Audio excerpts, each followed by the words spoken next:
दहशतवादाला नेस्तनाबूत करण्याची ग्वाही देत दहशतवादाला कठोर प्रत्युत्तर हा आमचा राष्ट्रीय संकल्प, पंतप्रधान नरेंद्र मोदी यांचं लोकसभेत प्रतिपादन. ऑपरेशन रोखण्यासाठी जगातल्या कोणत्याही नेत्यानं भारताला सांगितलेलं नाही.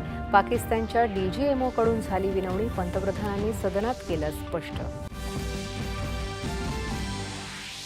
तुष्टीकरण आणि वोट बँकेचं राजकारण, यामुळे काँग्रेसच्या काळात दहशतवाद फोफावला. मात्र दहशतवादाला आळा घालता येतो हे आपल्या सरकारनं 11 वर्षात सिद्ध केलं, पंतप्रधान.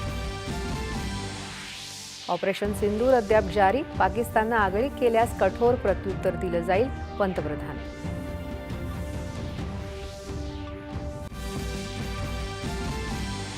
पहलगाम दहशतवादी हल्ल्यात सामील 3 दहशतवाद्यांना ऑपरेशन महादेव अंतर्गत कंठस्नान घालण्यात आल्याची केंद्रीय गृहमंत्री अमित शाह यांची लोकसभेत घोषणा. ऑपरेशन सिंदूरवर प्रश्नचिन्ह उपस्थित करणाऱ्या पी चिदंबरम यांच्यावर अमित शाह यांची घणाघाती टीका. दहशतवादी पाकिस्तानला क्लीन चिट देण्याचं षडयंत्र असल्याचा आरोप. 1971 मध्येच पाकव्याप्त काश्मीर ताब्यात घेतलं असतं तर आज वेगळी परिस्थिती असती.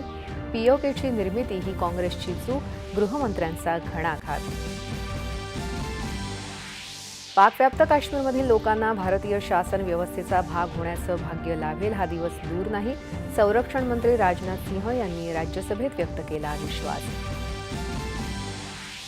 ऑपरेशन सिंदूर अंतर्गत पाक विरोधात कारवाई करताना सरकारच्या राजकीय इच्छाशक्तीचा अभाव दिसून आल्याची विरोधी पक्षनेते राहुल गांधी यांची टीका. महिला बचत गटांनी तयार केलेल्या उत्पादनाला मिळणार हक्काची बाजारपेठ.